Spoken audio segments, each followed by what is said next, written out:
Now I'll not admit because it is already 10 minutes later.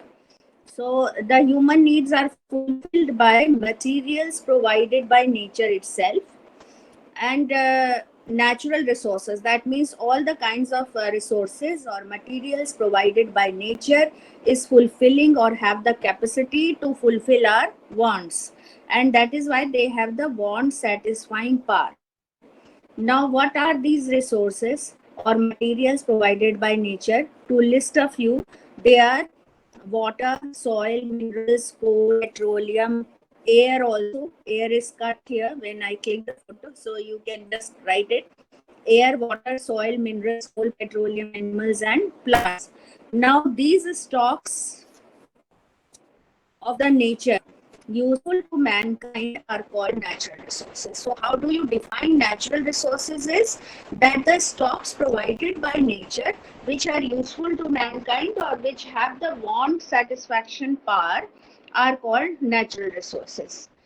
In primitive ages, man had used only those resources that supported his life, right? If you talk about the history of economic growth, you can see, and if you have been the student of history because you have read it as a compulsory paper in your 8th class, 7th class, so you remember that Paleolithic age, Neolithic age. So what the man used to do is that man's were very limited in the beginning, in the primitive age, and all his resources were satisfied by himself. Like he could get the which could easily satisfy his needs.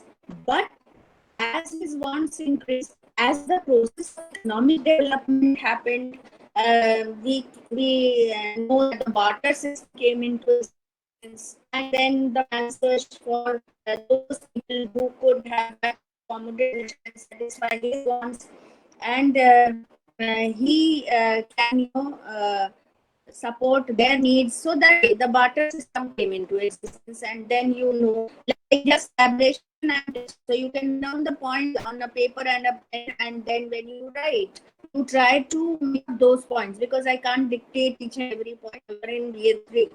And then barter system, uh, through barter system, man faced certain inconveniences. What are the inconveniences of barter system? You have already done it, so I'm not going to that.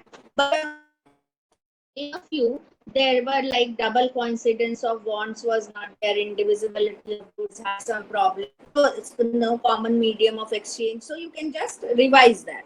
Now, due to these inconveniences of barter system, man had to devise some medium which are commonly acceptable by all, and that led us to the evolution of money or evolution of economics, and that is why the economics as a discipline came into existence from that time.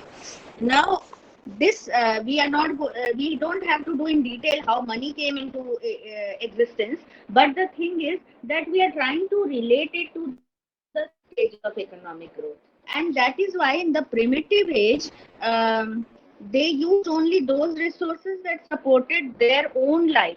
But the process of economic growth and increase in population have led to mismanagement of natural resources. That means, as population increased in a imbalanced manner, and as the economic growth increased, sometimes economic growth, we have already talked about what is economic growth. You can elaborate on that we gave so much focus on the economic indicators and their growth. For example, GDP, for example, national income, for example, GNP, per capita income, money supply. So these kinds of economic indicators and their growth led us, burdening our natural resources or mismanagement of natural resources.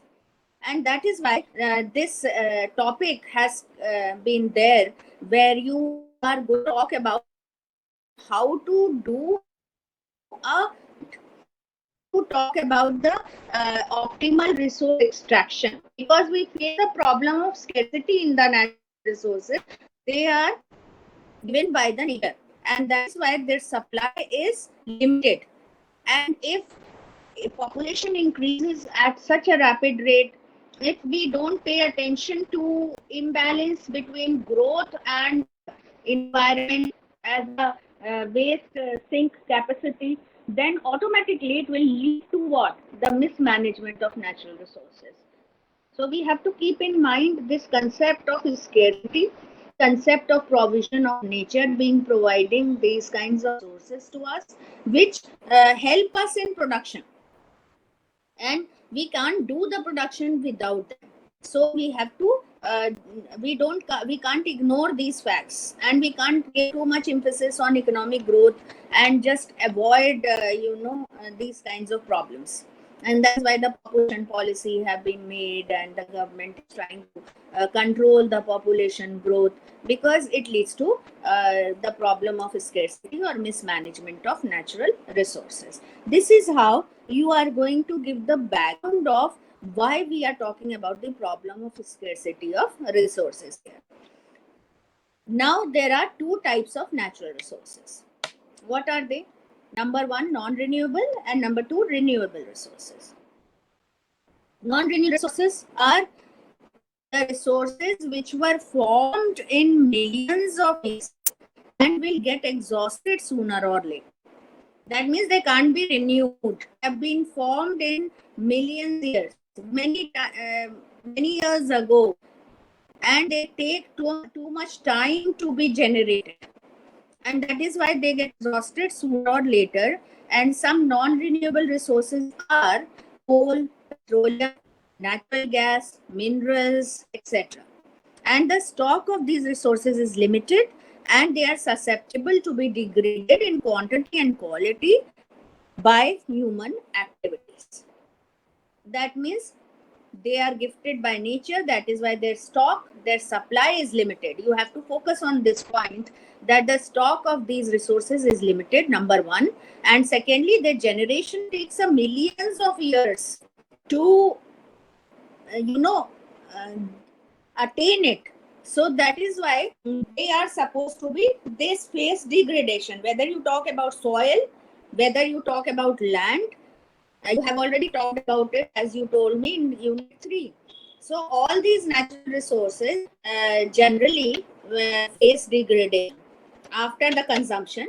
They deplete in quantity and quality both. The type of renewable resources. Renewables are present in unlimited quantity in the nature. That means they can be renewed. That's why they are called renewable resources. They are unlimited in quantity. And for example, solar radiation, air, and water. These are just examples of renewable resources. That's why the government is giving now too much importance to solar energy, solar panels. Air is already abundant, water is abundant, but now even water is going to be scarce. So the definition is slightly changing now, and we have to preserve, conserve water also. So these are not likely to be exhausted by human activities, but now it is being exhausted because of such a rapid growth in population. The mismanagement of natural resources has led to even the scarcity of renewable resources. Is it clear till now? How are you going to give the introduction of resources scarcity, and what are the types of resources in general, and then what do you mean by the problem of scarcity? Is it clear? Say yes so that we can go Yes, ma'am. forward. Yeah, because this is the time where you sleep, and camera is off, so I cannot see. So please respond quickly. Now the approaches to natural resources. There have been different approaches which talk about the scarcity of natural resources and their management. And the first approach is maximum sustainable yield approach. Now, what is it? It explains the relationship between the rate of growth and the level of population of a renewable resource. That means what is the relationship between the rate of growth and the level of population of a renewable resource, for example, fish. Now they have taken the example of marine culture and fish there, and how this fish is experiencing the increase in their population and how it is impacting the rate of growth. See this diagram first and draw it, try to draw it. If you see, it has two curves. This horizontal line x-axis, which you say from O towards the right quadrant and from O towards the negative quadrant. If you see, this is showing the effort of the humans, and this y-axis on the negative quadrant, again it's showing the effort, and on the y-axis we are showing the population growth. Clear? Now this OS is the curve which talks about sustainable yield. OS curve in the first quadrant. This is written first quadrant. We have already explained it for the statistics students that what are these four quadrants. So this is first quadrant, where on the x-axis also you are showing the positive values and on the y-axis also you are showing the positive values. So this whole quadrant talks about the positive scenario. So OS is showing what? The yield. Yield in terms of productivity, positive productivity, right? And OP, this is this. OP is showing what? The population growth rate of the fish here, which is a renewable resource. Now the third quadrant shows plus minus, that is x plus and y value minus. So the third quadrant shows the negative relationship between the effort, that is this negative x is also showing the effort or the cost of hunting, and on the and the level of population. So if you see, this is showing the third quadrant where you are trying to look at the population and its negative inverse relationship with the effort being put on the promotion of this resource, which is fish in this case. The fourth quadrant contains a 45-degree line, if you see. And this fourth quadrant shows that efforts can be on both the axes. That means effort on x-axis and effort on y-axis. This is the 45-degree line. Now, if we go further into the explanation of this, if we say that the fish is the resources devoted to harvesting and hunting to catch fish is at the level E1. This is the E1 level. Population will be virtually unexploited and will be relatively high at the level P1. P1 is this. See, so the population is, sorry. So the population is this much, OP1, but you are extracting how much? Only E1. That means the effort which you are putting to harvest and hunt to catch fish is lower, and that is why we can obviously see that some amount of population of fish which the nature has provided has been unexploited, and the equivalent sustainable yield, that is OY1. If you see, OY1 corresponding to E1, OY1 is low. That corresponding yield or productivity is low at level Y1 on sustainable yield curve, which is OS. OS आपने already define किया है. S क्या है? Sustainable yield curve है. So the sustainable is low at level Y1 on the sustainable yield curve OS.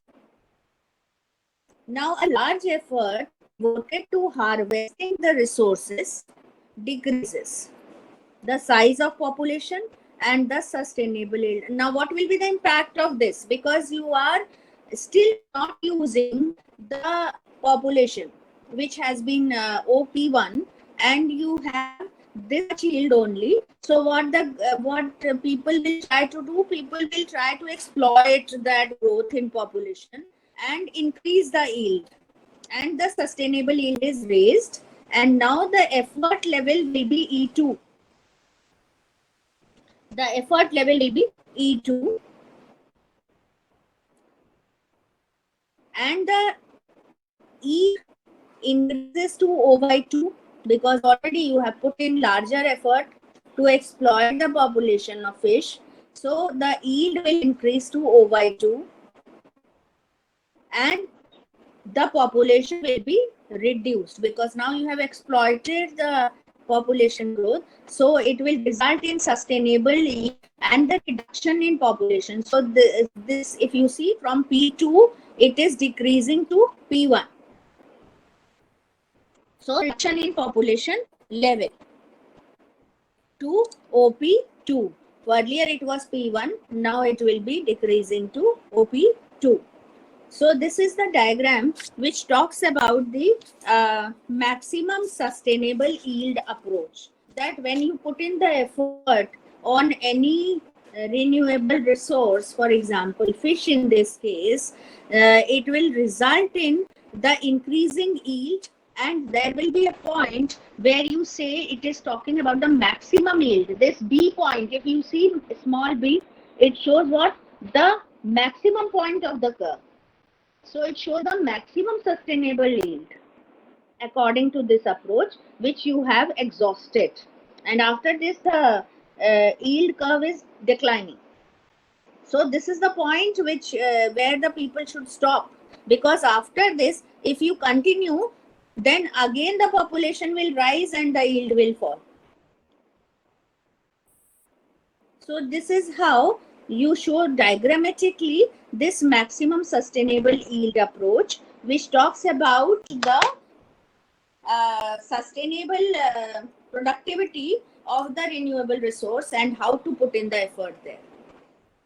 Please go through it 2 minutes and see if you are not able to understand anything. इसके पहले भी हमने ये explanation दिया है कि ये डायग्राम क्या दिखा रहा है, ये अप्रोच क्या दिखा रही है. It explains the relationship between rate of growth and the level of population of a renewable resource. For example, fish. In the first quadrant, yield curve, maximum yield curve or sustainable yield curve is shown as OS, and the curve OP. OS is sustainable yield curve, and the curve OP shows the population growth. The third quadrant shows the inverse relationship between the cost of hunting and the level of population, and the fourth quadrant shows a 45-degree line so that the effort can be on both the axes.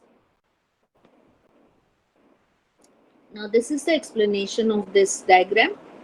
When resources devoted to harvesting are low and hunting to catch fish is at the level E1, then population will be virtually unexploited. This is the level of population OP1. So the population is unexploited and it will be relatively high. The population will be relatively high at level P1. The equivalent sustainable yield is low at the level Y1. So automatically the yield is low because you are putting it in a lower effort E1. So the yield will be Y1 in this case. And a larger effort devoted to harvesting the resource decreases the size. Now that means you will be motivated to put in the larger effort because you have a large population. So the effort will increase and the population will decrease. So the sustainable yield is raised. So now when you increase the effort, you come to E2 point. The yield increases to Y2, and the people come on a higher point from A to B. So the movement from A to B shows that the yield has increased, the effort has increased, which has led to a decrease in population from OP1 to OP2. And this is the maximum, this is the highest point on the OS yield curve. So it shows that this is the maximum sustainable yield which people can produce or people can have through this effort. Is it clear? Is it clear? Say yes. If it is not clear, say no. It's very simple. Yes, ma'am.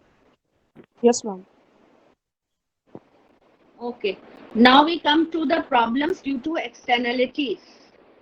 Externalities I have already cleared when we were talking about the introduction part, that the external effect, the neighborhood effect, which the usage of the environmental resource produce, it depends upon the level of population, depends on the extent of the harvest, and the extent of the harvest depends on the level of effort, and the level of effort determines the level of cost. So it is a kind of nexus between the population, then the harvest, then the harvest will depend upon the effort, and the effort will determine the level of cost. So that's why in this diagram, if you see, effort is shown on the x-axis and yield and cost is shown on the y-axis.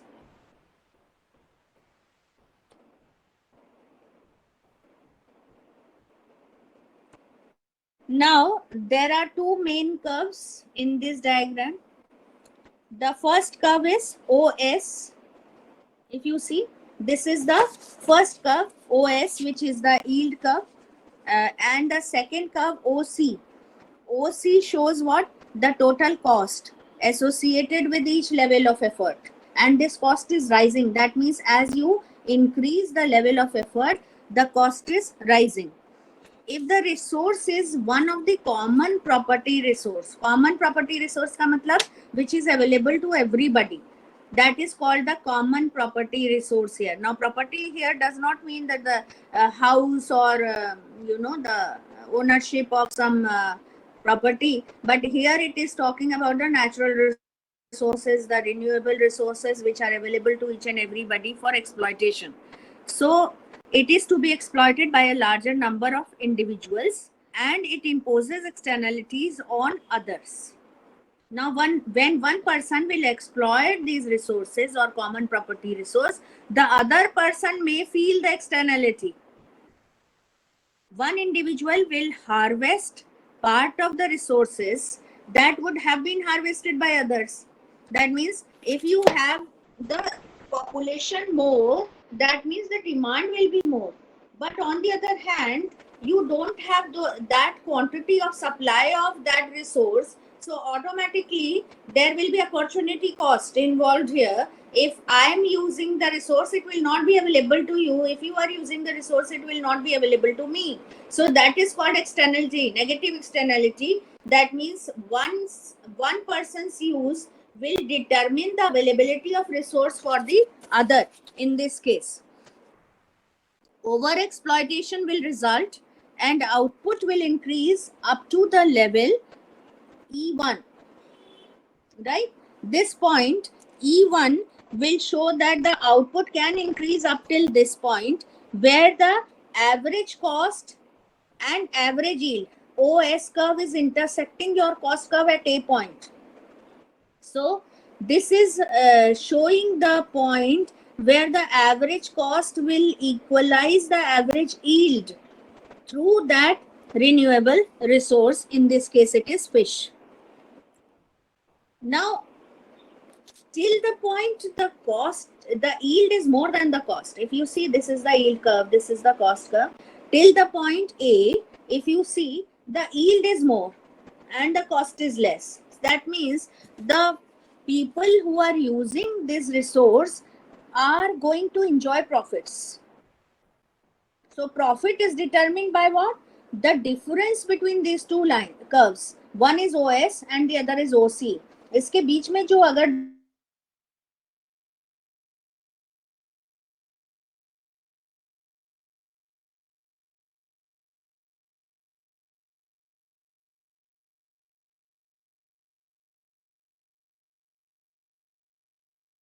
if you see, it is parallel to the cost curve and it is parallel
include congestion due to over commitment of resources, है ना. To fishing की अगर हम बात करें, then it will involve say too many boats, too many fishermen, too many efforts.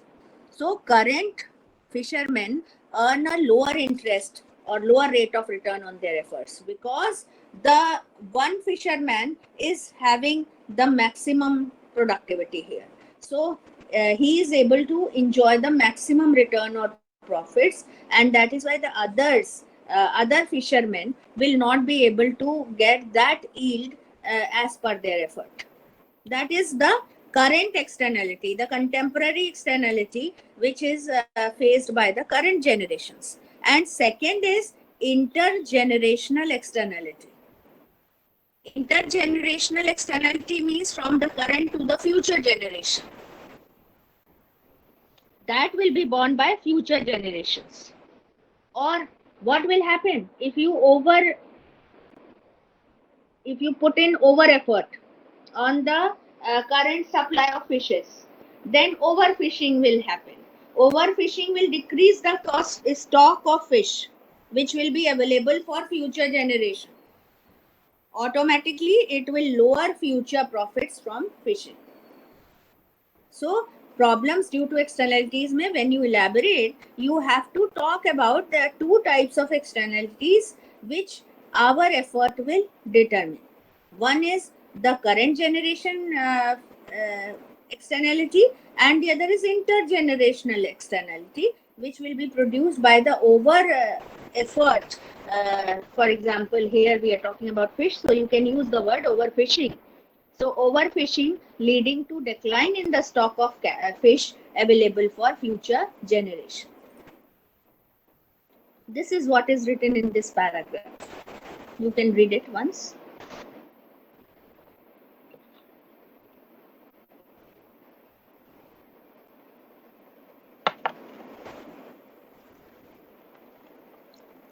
This is your one approach which we are talking about.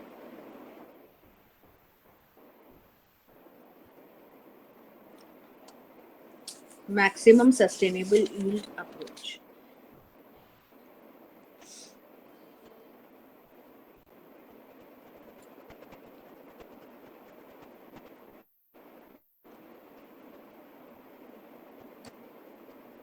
If anything is not clear, please let me know.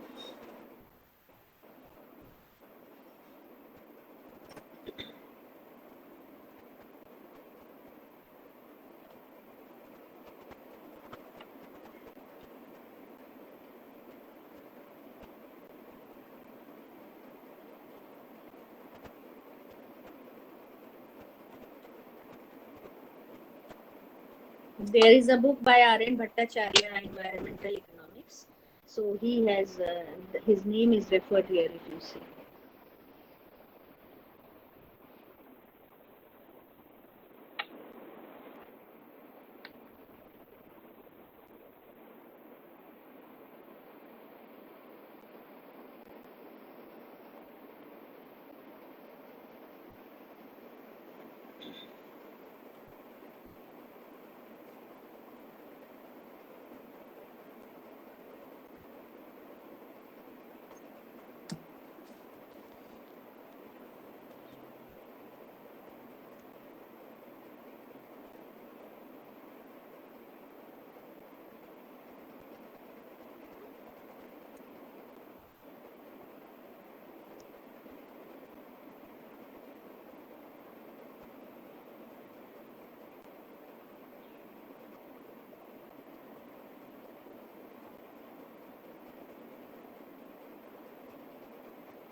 Clear?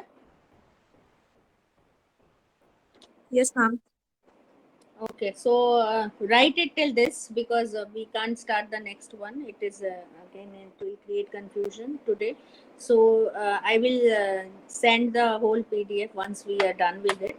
But you can just write it till this, that the background of this topic and then the approaches to natural resources. Okay, so we are closing the meeting for today.